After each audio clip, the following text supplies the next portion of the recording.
एक ब्राह्मण बालक था जो बनारस से पढ़कर घर लौटा। पिताजी ने उससे पूछा, पढ़कर के आ गए हो? बालक बोला, हाँ। पिताजी बोले, तो बताओ पाप के बाप का नाम क्या है? ब्राह्मण बालक हैरान हो गया, किताबें खोल खोल कर देखने लगा। फिर बोला, गुरुजी ने तो यह नहीं पढ़ाया कि पाप के बाप का नाम क्या है। पिताजी ने कहा, तो जाओ अपने गुरु से पूछ कर आओ या स्वयं ढूंढ कर आओ, और जब तक तुम्हें पाप के बाप का उत्तर न मिल जाए घर मत आना।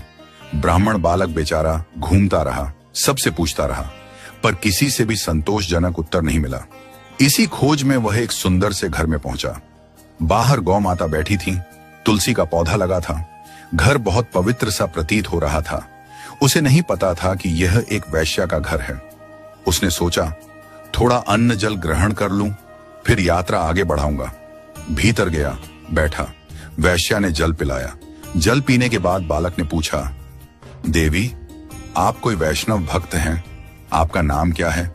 वैश्या ने हंसते हुए कहा, नहीं, मैं कोई वैष्णव नहीं हूं, मैं इस नगर की एक वैश्या हूं। ये सुनते ही बालक चौंक गया, पानी का गिलास दूर फेंक दिया और घबरा कर बोला, अब तो मुझे गंगा जल में स्नान करना पड़ेगा, कपड़ों सहित नदी में कूदना पड़ेगा। मैंने बहुत बड़ा अपराध कर दिया। पाप के बाप को खोजने निकला था और एक वैश्या के घर का पानी पी लिया।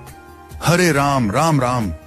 पुण्य की बात सोचते हुए वह कान पकड़ने लगा और वहां से निकलने लगा। वैश्या ने उसे रोक लिया।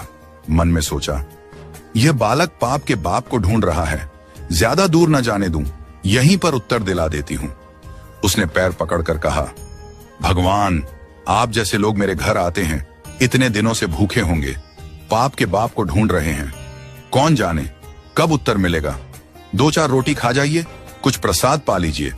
ब्राह्मण बालक बोला, तेरे घर का पानी पीकर मैं अपवित्र हो गया, अब कह रही हो तेरे घर का भोजन भी पाऊं? वैश्या बोली, महाराज, मैं आपको दक्षिणा में 5 सोने की मोहर दूंगी, अगर आप मेरे यहाँ का प्रसाद पा लें तो। बालक सोचने लगा, पाप तो हो ही गया है, जनेऊ तो बदलना है, नदी में स्नान तो करना है, प्रायश्चित करना ही है, तो क्यों ना कुछ दक्षिणा भी ले लूं। 3-4 दिन तक बाहर रहूंगा, कुछ तो चाहिए ही। वैश्या ने रोटी बनाकर थाली में रख दी। बालक जैसे ही खाने बैठा, वैश्या ने उसका हाथ पकड़ लिया और बोली, महाराज, मेरा मन है कि मैं अपने हाथ से आपको खिला दूं, और यदि आप ऐसा करेंगे तो 5 की जगह 15 सोने की मोहर दक्षिणा में दूंगी। बालक ने कुछ सोचकर मुंह खोल दिया, ठीक है, खिला दो।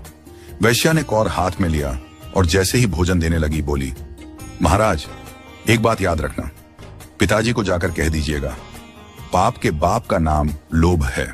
फिर उसने आगे कहा, आप तो मेरे घर का जल पीना भी पसंद नहीं कर रहे थे, फिर मेरे हाथ की बनी रोटी कैसे खा ली? मेरे हाथ से भोजन कैसे ले लिया? बालक बोला, श्रद्धा। वैश्या बोली, नहीं महाराज, झूठ मत बोलिए, ये सब आपने दक्षिणा के लोभ में किया। पाप के बाप का नाम लोभ है, जितना प्राप्त हो उससे अधिक की कामना, यही लोभ है। इसलिए भैया, यदि जीवन में पाप से बचना है तो लोभ से बचो। यदि कभी आपसे कोई पाप हो जाए तो एकांत में बैठकर यह विचार करना, मैंने कब लोभ किया था? आपको उत्तर मिल जाएगा। बिना लोभ के कोई पाप नहीं होता।